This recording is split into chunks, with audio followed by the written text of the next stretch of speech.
Good evening and welcome to the COVID-19 update on Channels Television. I'm Millicent Walker. First, the highlights. Borno and Taraba State engage stakeholders on the need to scale up vaccination as they receive more vaccines from the federal government. WHO partners Yobe government to train health workers on COVID-19 prevention and control, donates medical supplies. And New Zealand's Prime Minister eases nationwide lockdown measures while the country's biggest city, Auckland, remains shut for longer.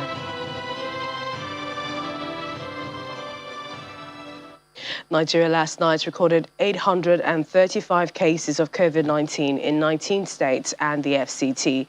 Figures from the Nigeria Center for Disease Control (NCDC) shows Rivers topping the list with 263, while Lagos logged next with 217 cases, followed by Oyo with 128 cases. Lagos has so far conducted over 700,000 tests, followed by Rivers with more than 264,000, and Oyo in third place, over 85,000 tests conducted. The least states testing include Kogi, tested only over 7,000 tests conducted, Cross River over 12,000 and Zamfara over 14,000. Let's take a look more at the virus update. The latest data from the Nigeria Center for Disease Control shows that the daily COVID infections in the last 24 hours are 835 amidst the spread of the Delta variant in the country. The latest figures were reported from 19 states and the FCT, indicating an increase from the figures reported in the previous 24-hour cycle. Rivers ranked first on the chart with 263 cases, followed by Lagos with 217 infections. 128 cases were recorded in Oyo, 45 in Edo, Kwara had 42, 37 were reported in the FCT, while 35 cases were reported in Ekiti. 13 cases were registered in Ogun, Akwa Ibom and Imo had 11 cases each, Bayelsa reported 10, Plateau 7, while Delta registered 4 cases. Other states include Kaduna with 3, Benue, Niger and Sokoto reported 2 cases each, while 1 case was registered in Abia, Ebonyi and Nasarawa. There were 0 cases reported from Borno and Kano. Nigeria now has a total of 189,715 confirmed cases. 244 people have been discharged in the last 24 hours, increasing the total number of recoveries to 169,626. The NCDC also reported 10 additional deaths from complications in the last 24 hours, raising the fatality toll to 2,298. Presently, there are more than 17,000 active cases in Nigeria, while over 2.7 million samples have been tested so far. In Africa, there are more than 7.6 million confirmed cases, and over 192,000 deaths have been recorded across countries on the continent. The total global confirmed cases have now surpassed 214 million, while close to 4.5 million deaths have been reported. The Taraba State Primary Healthcare Development Agency has received 60,000 doses of the Moderna vaccine. The vaccines, which arrived via the Yola International Airport, has been distributed to the 16 local government areas of the state to begin vaccination. Residents of Taraba State moving freely in major cities with disregard for safety precautions, which has posed a major hindrance to efforts by the government in curbing the spread of the virus. With a record of 1,062 positive COVID-19 cases, the state is, however, ramping up its vaccination drive to flatten the curve with the latest receipt of 60,000 doses of the Moderna vaccine. At an event to flag off the vaccination exercise, the state government, however, warns eligible residents of mixing various brands of approved vaccines. Taraba State has allocated 60,000 doses of the Moderna vaccine, first and second dose. That's for the Moderna, I think at the interval of 4 weeks each. Also, AstraZeneca, over 11,000 doses will be arriving in the state very soon for the second phase. The state has commenced the vaccination exercise across the 16 local government areas with the Moderna, while other antigen will follow in due course. The Primary Healthcare Development Agency assures of the safety of the vaccines. While they're ready to commence its administration, they hope to receive the AstraZeneca brand of vaccine soon. I think the State Primary Care Development Agency is fully prepared, considering the fact that we have done all that is required of us as an agency. That is starting from the national level training, to state level training, local government level training, and above all to social mobilization activities, and then the receiving of the commodities, bundles, and the vaccines and what have you, storage capacity, and above all ensuring that at least our religious leaders, opinion leaders, and traditional leaders are also in the loop. So by and large, by the pronouncement of the Honorable Commissioner, the State Primary Care Development Agency will just sweep into action to ensure that nook and crannies of the state are properly covered. And we are expecting to get more vaccines to the state, which means this commencement of second phase will culminate into allowing the state to at least vaccinate as much as we could based on the number of people that present themselves for the vaccination. While the government intensifies efforts to combat the third wave of the pandemic, including vaccination of eligible residents, adherence to non-pharmaceutical interventions remain the basis to flattening the curve in the state. Over in Borno State, the government is engaging stakeholders to scale up vaccination against COVID-19. This is sequel to the arrival of over 60,000 doses of the Moderna vaccine, the second batch to arrive the state.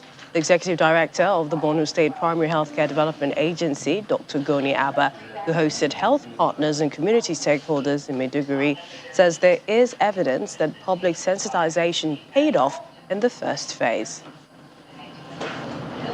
The biggest issue is people thinking the vaccine has some side effects that could affect them on the long term. But what we know is that the effects of the vaccines on the long term is protection rather than any side effect that on the long term it could be a side effect, a major side effect. So people should be aware that what the vaccines provide is immunity, both on the short term and even on the long term. So people will get protected against COVID-19. The COVID-19 second phase rollout vaccination campaign in the state have been commenced, I think, yesterday in some LGS. About 8 LGS started the vaccination exercise as of yesterday. So hopefully the remaining LGS will commence by tomorrow. And Lagos State government has commenced the administration of Moderna COVID-19 vaccine at the designated 183 vaccination sites across the state. The State Commissioner for Health, Professor Akin Bayomi, has stated this after receiving a preliminary monitoring report of the vaccination exercise from the social mobilization team. He expressed satisfaction at the conduct of the exercise at most of the centers visited. He also notes that the turnout of citizens who had enrolled for the vaccine at various sites is encouraging, adding that it is an indication of impressive vaccination uptake.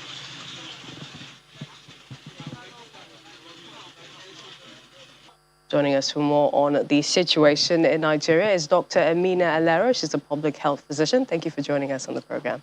I'm glad to be here. Thank you for having me. First, I'd like to get your thoughts on the national response to, the spread of COVID-19 in Nigeria.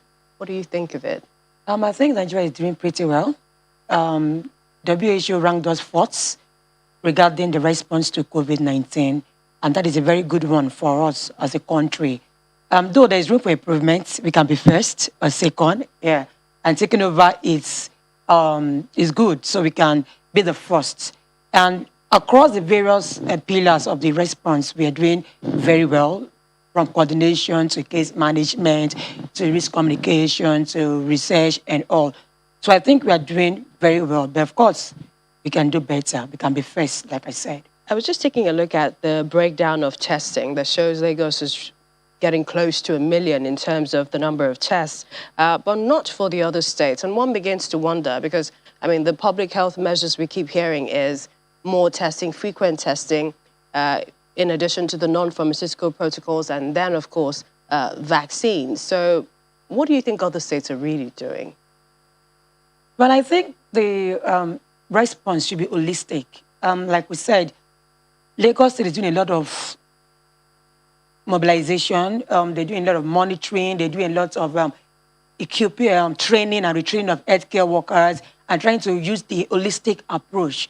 So I think other states should follow suit so that it can increase demand generation, and that will also help to improve the response in other states. So all governors at this level should be thinking of using that holistic approach so that we can have a very good response and data and results at the end of the COVID-19 pandemic. As vaccines ongoing now, do you think that it should be made compulsory?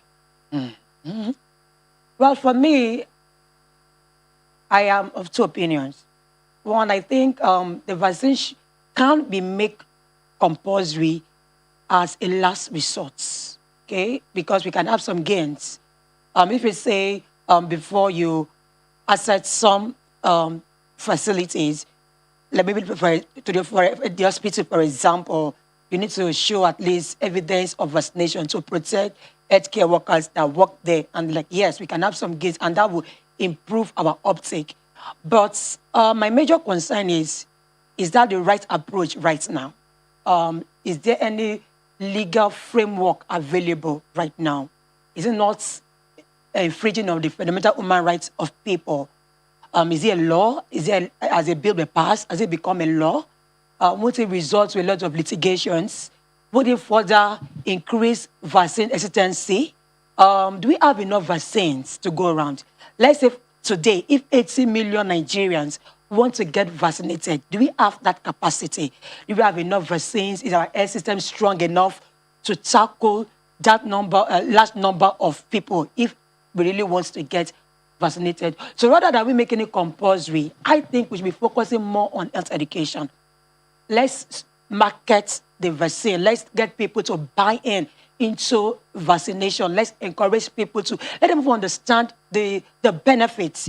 Let them understand that the benefit outweighs the risk, so they can come out to get vaccinated. Let's also look into social mobilization. Let's do targeted advocacy. Let's do intense media engagement. You know, we have a lot of misinformation, disinformation, a lot of rumors on social media. People talking about a torchlight, a bulb, a bulb, community lights from you just putting the bulb at your shoulder. I tell people, me, I've taken both doses, phase 1 and the second dose of Azazeena vaccine. And you can come and put a bulb. There is no light. There's no bulb. It don't work. So we should channel our energy towards trying to mitigate, trying to reduce those rumors and bringing people accountable. Before you just wake up in your room because of social media, you know, somebody can just wake up, do a video and put it on the social media. So that's where our energy should be channeled into risk communication, social mobilization, community engagement, educating the masses with every outlets available, with the use of audiovisual aids, just to ensure that demand generation increase and people buy into vaccination. Because like we all know, vaccine saves lives. We've seen it over and over again for polio, for meningitis, so many other diseases, and that is the way to go. But to make it compulsory at this point, for me, in my own opinion, I don't think it is the right time. Well, thank you for reminding us about the importance of vaccines. Thank you so much for your expertise on the program. Dr. Amina Alero, public health physician. Thanks once again. Thank you very much for having me. Still ahead on the program, we'll tell you how young people are enthusiastic about taking the vaccines. And this is happening in South Africa. Please stay with us.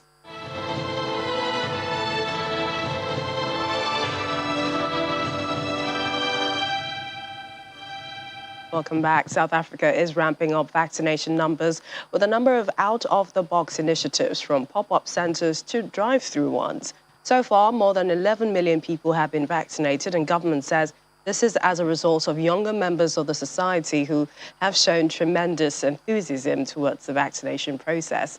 We visited one of the centers near Pretoria, where community volunteers are supporting government in the vaccine drive. Our South Africa Bureau Chief, Betty Dibia, reports.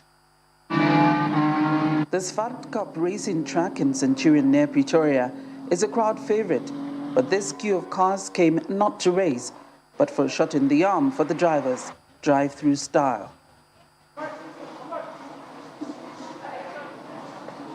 It's very simple, to be honest. People shouldn't be afraid. They must just come through and get their jab. And that's it, because just received my jab and feeling healthy, nothing so far. If people are still afraid of the needle, I can tell you that COVID is going to be much worse than the little needle prick. So it's just, that's just one of the things. The vaccine is safe. It's 100% safe. It's been tested. It's been around. There are millions of people who have already been vaccinated.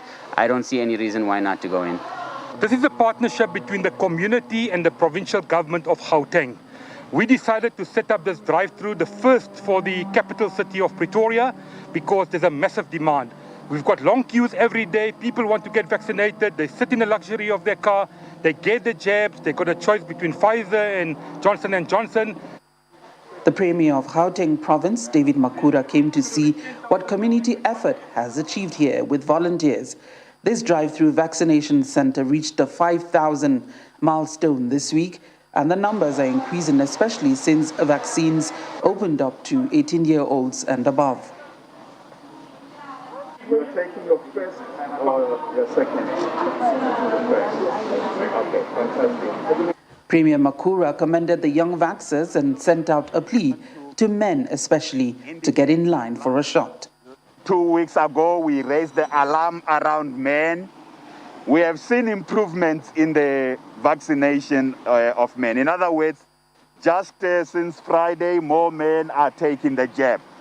And really, that's something that we really want to commend men for. And it's the millennials, the young men are leading in that regard. Women still lead with 55.5% of the vaccinations. It's not a competition between men and women, but we want men to come. Health Minister Dr. Joe Phaahla, in his early Friday morning briefing, gave a picture of the current numbers as the country struggles with a third COVID wave, which is lingering longer than the past ones. The third wave is continuing to behave in a very unpredictable manner. It's behaving differently as compared to the first and the second waves. The case trajectory had shown initially a steep downward trend since the 9th of July. However, since the 13th of August, cases started to trend upwards again after it had started to on a downward steep. For now, South Africa has vaccinated over 11 million people. This is far from the target 42 million by year end to achieve herd immunity, but more and more shots are getting in arms daily through drive-through centers like this, pop-up centers at media houses, broadcast live, and schools. Availability of vaccines has been assured by government, and South Africa expects a delivery of 2.2 million additional doses of the Pfizer vaccine from the United States under the COVAX facility on Saturday. From Johannesburg, South Africa, Betty Dibia, Channels Television News. Back in Nigeria, the World Health Organization has expressed readiness to strengthen the capacity of healthcare workers, as well as provide more medical consumables to Yobe State so as to mitigate community transmission of COVID-19. The emergency manager, WHO Health Emergencies Program, Northeast Nigeria, Dr. Richard Lako, represented by the public health officer, Dr. Ibrahim Salisu, disclosed this in Damaturu at a two-day capacity building organized for health champions.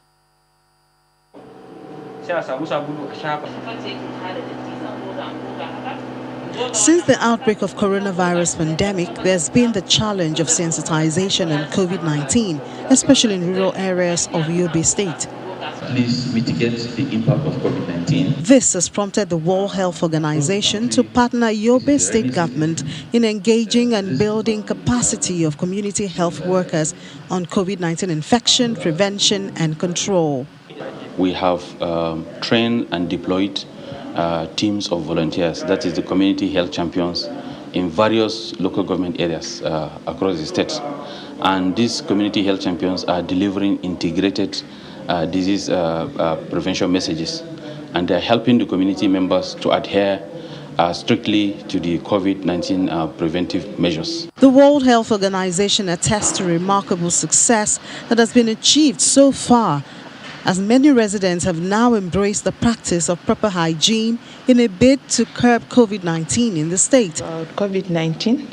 The health workers say the training has helped them to be more knowledgeable in tackling the virus. Benefit from the success that occurs on this COVID-19 sensitization. There are some people that they themselves used to come and have the vaccines. They used to ask for the vaccines that they didn't took the. They used to say that they didn't have the first dose and the second dose have started. So you see, most of them have believed, but most of them, we were the one that informed them about the diseases, and we are the one that convinced them that there is the disease exists. The WHO also presented personal protective equipment, among others, to boost risk communication activities and scale up preparedness to combat other infectious diseases. And away from Africa, Rob Watts, Deutsche Welle correspondent, talks about how COVID-19 trend has evolved over the past weeks in Germany, because it appears there are now new measures in the country. The aim, they say, is to make life easier for people who are fully vaccinated and to also encourage more people to get jabbed. Deutsche Welle correspondent Rob Watts joins me now from Berlin. Hi, Rob. How are things different from this week? Yes, well, we've reached a point where Germans are able to do a lot of the things that they could do before the pandemic once more. But a lot of those things also come with a big if, because a lot of them depend on meeting one of three criteria. So you have to either have tested negative for coronavirus within the past 24 hours, for example, to sit inside a restaurant or visit a loved one in the hospital. You either need to have recovered from coronavirus within the last 6 months, or you have to be able to prove that you have been fully vaccinated against COVID-19. Now, if you can do any of those three things, then that does open up a great deal more opportunities for you, in everyday life. The easiest of those three options to achieve, assuming that you don't deliberately want to catch coronavirus and recover from it, is to be fully vaccinated. And the German government clearly hopes that by making it an advantage, more Germans will take the opportunity to get themselves vaccinated. Vaccination rates have slowed right down here in Germany, with 59% of Germans fully protected. That is well below even the lowest estimates of what is needed for herd immunity. But another question is, why are restrictions loosening when cases are rising?